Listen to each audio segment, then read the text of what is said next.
Hello everyone, and welcome to Chemistry 118 at UAB, that is, University of Alabama at Birmingham.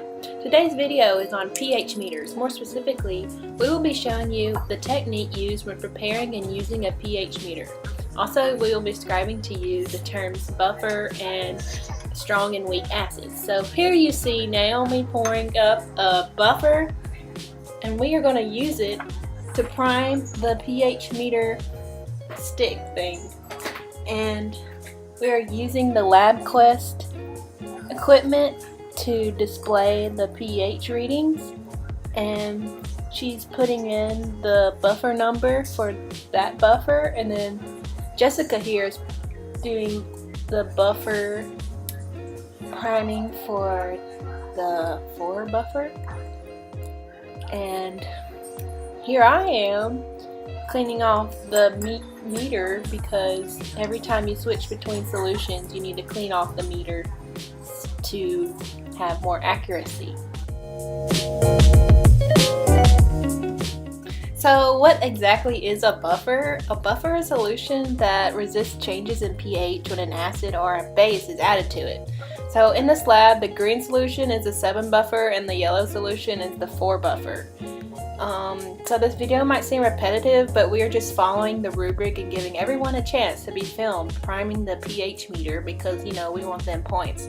Also, keep in mind that we are like rinsing off the meter with water and flicking the water off every time we put it into a different solution. Even though it might be filmed, we are doing that so that, you know, the solution won't get in another solution and then cause the pH readings to be different.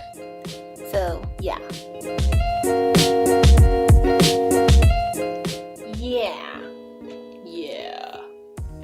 Okay, so here I am pouring out a 0.2 molar solution of hydrochloric acid, which is one of the 7 strong acids. And here's Misa pouring out a 0.2 molar solution of acetic acid, which is a weak acid. The difference between a strong and weak acid is the proton dissociation behavior. A strong acid dissociates completely, or in other words, donates all of its protons. A weak acid partially dissociates, or in other words, donates only some of its protons. As you can see, the pH reading for the hydrochloric acid is lower compared to the pH reading to the acetic acid, which we will see soon. Generally, when an acid is added to a base, it reacts and forms a conjugate acid and conjugate base, and then the reaction will eventually reach equilibrium. Another difference between a strong and weak acid are the equilibrium concentrations of the acid and conjugate acid. For a strong acid reacting with a base, the concentration of the conjugate acid will equal the concentration of the strong acid when the equilibrium is reached.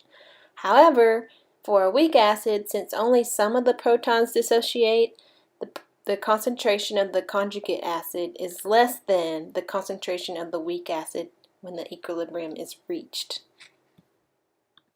So here is Misa properly storing the pH meter. She puts it back on after she rinses it and makes sure it's tight so that the solution inside won't leak out, and then make sure to store it upright.